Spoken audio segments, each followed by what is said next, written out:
When we started this show 5.5 years ago, I drew up a list of chefs who would love to cook out at Hobbs, and top of the list, I'll be honest, was this gentleman.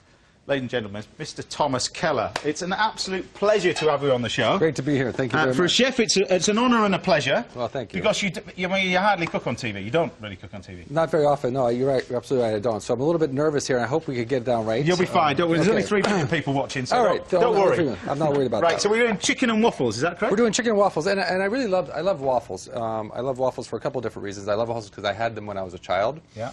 I love waffles with chicken because when I first moved to Los Angeles, I went to this restaurant called Roscoe's, and we had fried chicken and waffles in the morning, and that's kind of that savory, salty, sweet thing going on there, which is beautiful. Sounds good. And when you think about waffles as well, it is almost like a piece of bread, so it really goes well with what we're going to do. So you're going to explain to us about how to make the waffles now. I'm going to get on. Yeah, I'll explain the sauce a little bit. Yeah, we're going to do like a little chasseur sauce with this. Yeah, a hunter sauce actually. But the waffles, so we have our eggs here. We have 6 eggs. We have our flour, which is just an all-purpose flour. We have some baking soda. We have some salt. We have some sugar. We have some melted butter, and of course we have some milk. It's very simple to make. It does well if you rest it for an hour or so, but you don't really have to.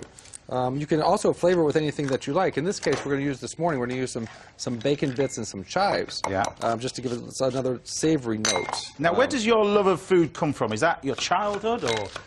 Something that suddenly... It's interesting. My love of food comes from loving to eat and loving to eat good food. But I also my love of food comes from the people who actually grow it for us or hunt it for us or raise it for us. I really have a great deal of respect for the people who bring us our good food, and I want to make sure that we understand that to be able to have great food, we need to be able to support them. Because this is a huge influence in all your restaurants. Yes. And, the French Laundry as well, we mentioned at the top of the show. That's on the west side of the U.S. The west side, yeah.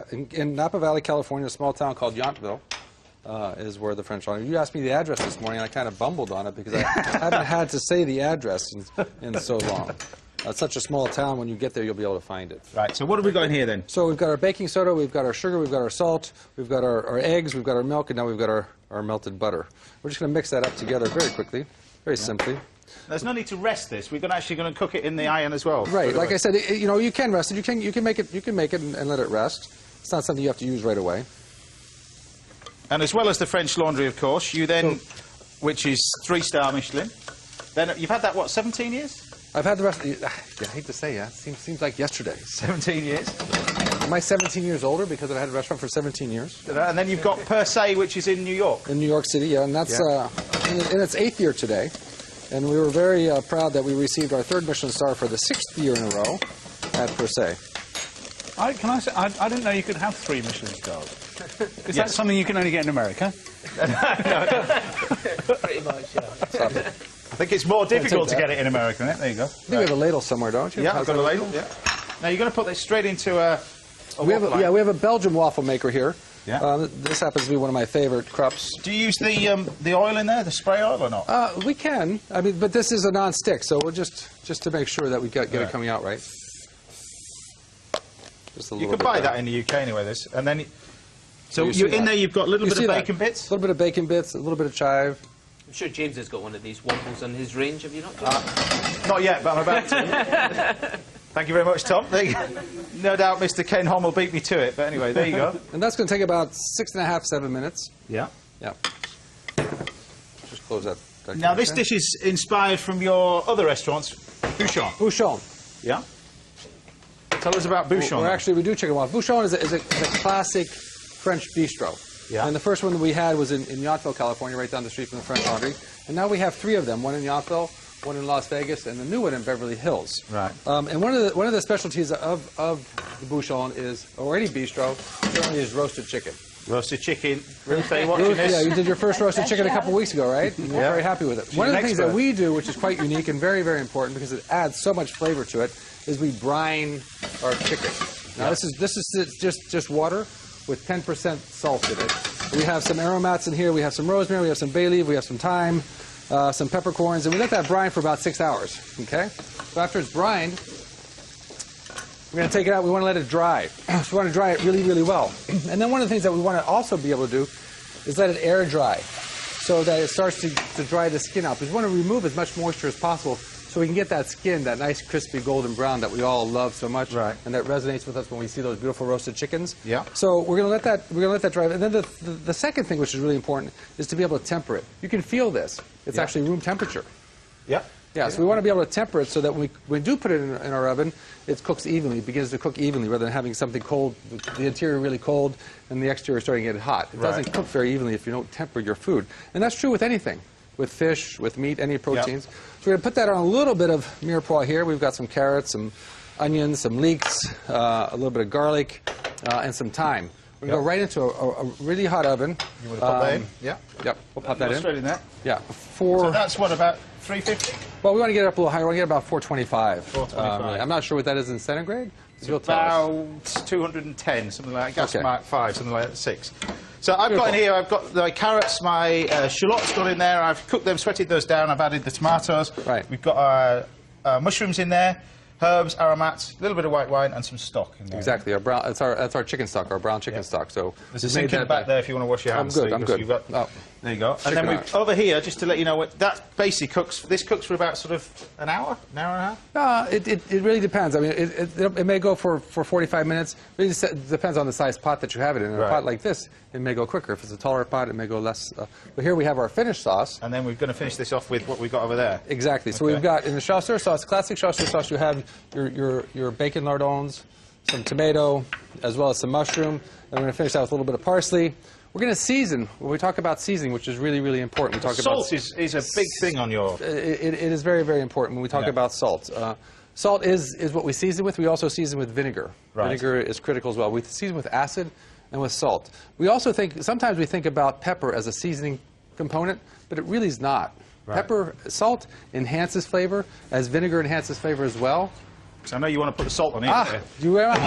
Thank you very much. Yeah, I got so I just remembered You reminded me of the salt. Yeah. So the salt that you're using is, well, let me get this on here first. There's a little bit of oil here with some thyme on it. Okay, we're just going to rub that on the chicken. You call it canola oil? Canola oil. I know you call it well, rapeseed oil. Rapeseed oil. Yeah. Doesn't really work in America. No, it won't do. But all right. So thank you. So we're gonna let this kind of snow down on top of the chicken. We want to season this liberally. Now this is kosher salt. This is kosher salt. It's not that's what salt. We use. Is it kosher? It's just the type of salt. The type of salt. Yeah. Right. It doesn't have any iodine in it. Yeah. A lot of table salt in the past had iodine in it because it was a nutrient that we needed, and they decided to put iodine in the salt to give us that nutrient. But it also makes it very, very bitter. Right. What I was talking about with pepper and the difference between pepper and salt in the oven. Yep. The difference between pepper and salt enhances the flavor, as the same way that acid enhances the flavor, where pepper adds a flavor. Pepper adds that flavor that is really good if you want the pepper flavor. We've got that. We're going to go ahead and finish that. And finish this, yeah. So we have our roasted chicken here. Now, I talked about your restaurants abroad, but the reason why you're over here, because you've got your first pop-up restaurant in the UK. We were doing a pop-up restaurant in the Harrods. Yeah. For 10 days. We're into our 7th day today. So we're going to be there for 3 more days. But the ethos is exactly like the French Laundry. It's a set menu. Well, Harrods has done a tremendous job in representing the French Laundry in design. So we've actually designed our a dining room that you get to work out of. So that's been very, very helpful as well. And it's the same. It's a menu, 11-course menu that we offer. Because you have a lot of it shipped from about 50%. About 50% of our ingredients are coming from the U.S. Because in the French Laundry, you actually grow a lot of your ingredients yourselves. I ate there, and you had we have our own garden. Little baby leeks, little baby radishes. Right. Turnips. But you also ethos is you think it's important not just for the customers, but for the chefs to learn. Well, it's important to when we think about what we do today and the ingredients, and again, being able to have ingredients that we actually grow ourselves. It really teaches those young cooks another level of respect for food. And I think respect for food is something that we all need to enhance. And you were saying when you set up this restaurant that you wanted to bring something new to the British palate rather than just use our ingredients. Well, it's important when you think about cooking. It's a very simple equation. It's about ingredients and execution. So the ingredients are easily definable. We have a beautiful chicken here. We've got a beautiful sauce there. And execution is about our skills, the equipment that we have, and things of that nature. If I'm going to use the ingredients that are already here, which are wonderful, we have amazing ingredients in the UK, and of course throughout throughout the region. We want to be able to bring some of the different flavors that we have in America. So the beef, the lobster, some of our vegetables, of course, bring those flavors here that you're not quite used to. Now that's at 6 and a bit minutes. 6 and a bit minutes. We're almost there. But also, you're saying our butter is slightly different to yours, and the ingredients. Butter here is a lot richer than ours at home. Right. So you have a different fat content in the butter. Okay. Okay. Well, that's ready. So we're good to go. Good to go. That's about 6.5 minutes. Those 6.5 minutes. We're ready to go. Okay, we'll pop that up. There we go. Look at those. You know with this knife. Now, also, you've got to serve this with a maple syrup, but I've had this as well. But you thicken it, don't you? Well, in the restaurant, what we're doing today at Harrods, we're serving it with a cheese, and we thicken it with a hydrocolloid or xanthan gum. It gives it the viscosity that we want. It doesn't change the flavor; it just changes the viscosity. But that's like a little gel or a little jelly sort of. Exactly. Yeah. So you smell the waffles, huh? Yeah. I don't know why we don't make waffles so much really in the UK, but just I've never seen a waffle iron before. It's fantastic. I don't know how I imagine they were made, but so it's basically a bread or waffle. Yeah, exactly. Quick bread, yeah. So we and have you're here gonna top that with a little bit of. We have here some sweet butter. Yep. That we've added some vanilla to. Okay.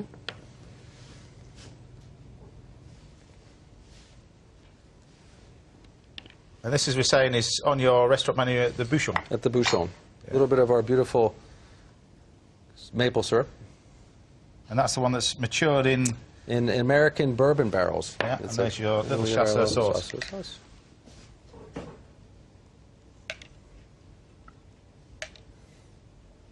And there you have it. And there you go. On a plate that's also Chicken from and the waffles. US. Chicken and waffles, as easy as that, by a genius. Done.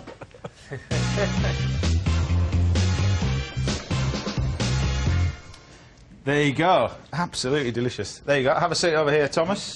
Hey, you get to dive into this. Do one. I? That's extraordinary. Actually, no, I'm going to get to keep this one. I'm going to pull rank. There you go. Dive into that. Fantastic. Look at that.